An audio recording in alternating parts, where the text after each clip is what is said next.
DPRD Jabar usul agar SPP diaktifkan kembali, KDM tegas menolaknya. Masih ramai dibahas tentang usulan pemberlakuan SPP bagi siswa dan siswi di wilayah Provinsi Jawa Barat. Itu merupakan usulan teman-teman DPRD Provinsi Jawa Barat yang membidangi bidang pendidikan. Dan selanjutnya kami tegaskan pemerintah Provinsi Jawa Barat tidak akan memberlakukan pembayaran SPP. Kami tetap berpegang teguh pendidikan merupakan kewajiban pemerintah, SMA dan SMK negeri di Jawa Barat gratis. Dan sekolah swasta pun yang memiliki kerjasama dengan pemerintah provinsi, siswanya biayanya ditanggung oleh pemerintah provinsi. Tidak ada yang menghendaki reaktivasi atau diberlakukan kembali SPP untuk para peserta didik di SMA maupun SMK. Bahwa kewajiban pemerintah memberikan pendidikan adalah mutlak. Tapi karena ketidakmampuan, faktanya sekarang mereka yang masuk sekolah negeri itu bisa mendapatkan pendidikan secara cuma-cuma alias gratis. Tapi sangat disayangkan mereka yang tidak mendapatkan kuota di sekolah negeri pada akhirnya masuk sekolah swasta, mereka harus membayar untuk mendapatkan pendidikan. Pertanyaannya, apakah dianggap adil mereka yang masuk negeri bisa gratis tetapi mereka yang masuk swasta harus bayar? Saya berharap apa salahnya barangkali pemilu ini 10 tahun sekali. Ya kan? Karena untuk 5 tahun ini pimpinan, kita ini 2025. 2026 itu udah dekat, 2027 kita udah mulai pemilu lagi. Jadi akan mungkin dana ini bisa kita kembalikan dengan sistem begini. Mohon maaf, rata-rata kita bukan sedikit menghabiskan uang. Minimal 20 miliar ke atas. Jadi tahu kan sekarang, sebagian wakil rakyat, sebagian ya, kenapa tidak mementingkan kepentingan rakyat? Karena mereka sibuk memikirkan kepentingannya sendiri. Bagaimana dalam waktu 5 tahun mereka bisa balik modal.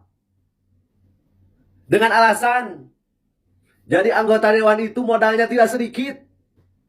Paling sedikit 20 miliar ke atas. Maka dari itu mereka menginginkan jabatan anggota dewan ditambah jadi 10 tahun. Nah, kalau 10 tahun, kayaknya ya balik modal lah. Lagian kalau misalkan dipikir-pikir, jadi anggota dewan itu biayanya mahal. Sampai menghabiskan 20 miliar ke atas. Kok pada mau? Lu tahu kan jadi anggota dewan itu maksimal 5 tahun. 5 tahun. Kalau misalkan lu rasa 5 tahun itu tidak cukup waktunya untuk mengembalikan apa yang sudah dikeluarkan oleh Anda. Pertanyaannya, kenapa Anda mau jadi anggota dewan? Kan gak ada yang nyuruh. Ini pejabat kita pada kenapa sih? Kemarin kepala daerah banyak tertangkap kasus korupsi. Mendagri bilangnya, karena modal yang dikeluarkan itu lebih besar ketimbang gaji yang didapat. Jadi, Mendagri mengusulkan untuk pemerintah menaikkan gaji kepala daerah. Sekarang lewat di beranda, anggota DPR minta perpanjangan waktu jabatan yang tadinya 5 tahun jadi 10 tahun dengan alasan yang sama. Modal mencalonkan jadi anggota dewan mahal, 20 miliar ke atas. Yang satu minta dinaikkan gaji, yang satunya lagi minta perpanjangan waktu. Yang jadi pertanyaan, kalian yang di atas itu kapan mikirin rakyatnya? Kalau yang dipikirin hanya kepentingan pribadi, hanya ingin balik modal. Kalau misalkan mencalonkan jadi kepala daerah, jadi anggota dewan, biayanya mahal, ya jangan jalonin. Sebenarnya sudah tidak ada diskusi lagi terkait dengan SPP, Pak.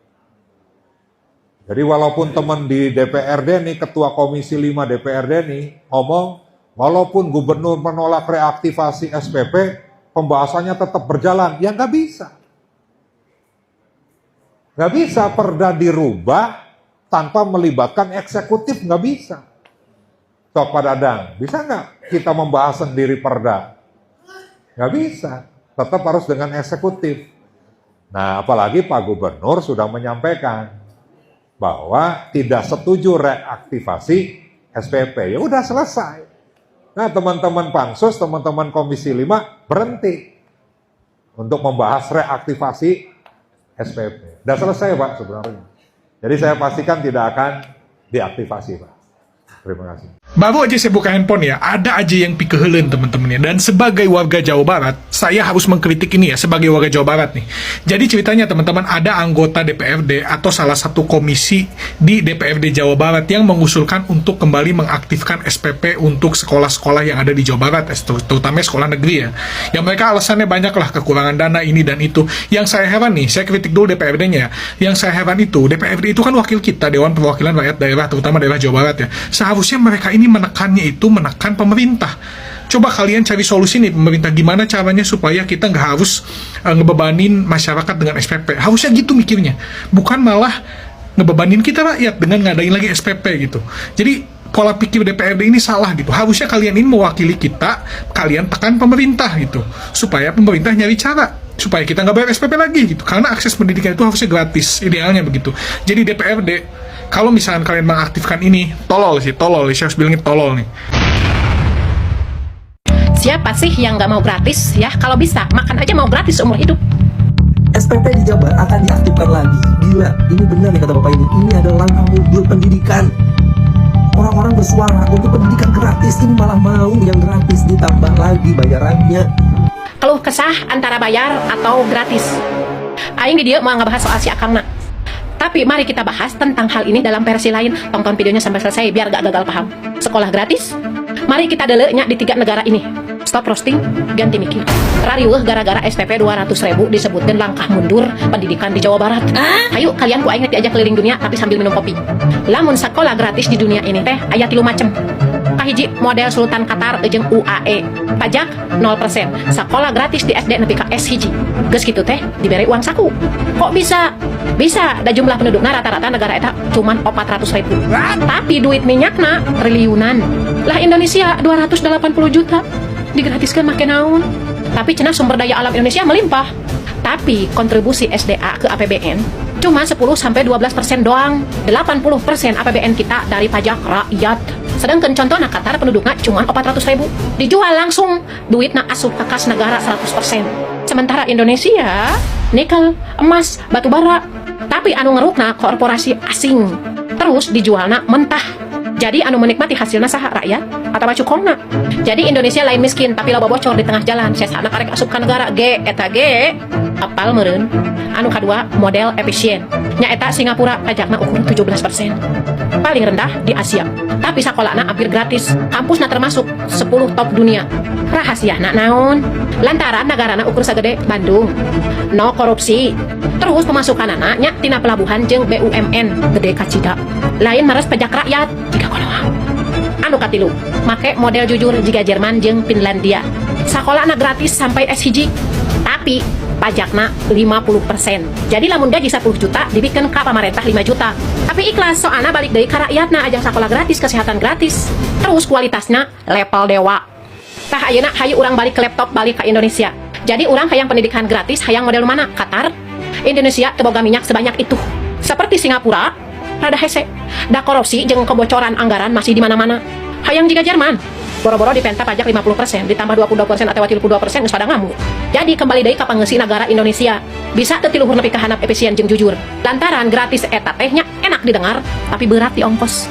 Di negara urang masih keneh loba beurit, orai, careuh. Najan sumber daya alamna beunghar, tapi masih loba keneh anu bocor. Emas di Papua yang kaya siapa? Nikel di Morowali yang kaya siapa? Sawit di Kalimantan yang kaya siapa? Jadi boro-boro gratis nepi ka S1. Hayang gratis nepi ka SMA oge. Khususnya di Jawa Barat, HDM belaan motong biaya operasional gubernur. Tapi masih keneh loba jelema anu teu gablek akal pikiran nyinyir loba bacot ka gubernur. Kalau kayak begini kan makin tepuk jidat aja itu si bapak yang kemarin sedang berjuang memperjuangkan dana hibah. Ya elah, udah deh bener kalau kayak begini mah ya. Mendingan di stop aja, mendingan dananya itu dialirkan ke yang lain aja. Kagak percaya, gua mah dikata gua mah seujonan, ya kan? Baru gue kemarin dibahas tuh udah ada yang ketangkep kayak begitu. Elah, ntar lama-lama juga satu gerbong bakalan penuh itu dengan kaum penikmat dan pengguna dana hibah. Ya Allah Pak, kasihan amat ya Pak ya. Baru kemarin sampai sesumbar begitu, istilahnya mau dibawa ke hak angket, Oh, kayak paling benar aja begitu kan. Lah tahu-tahu mah ada itu salah satu anggotanya Pengguna dana hibah, penikmat dana hibah ketangkep.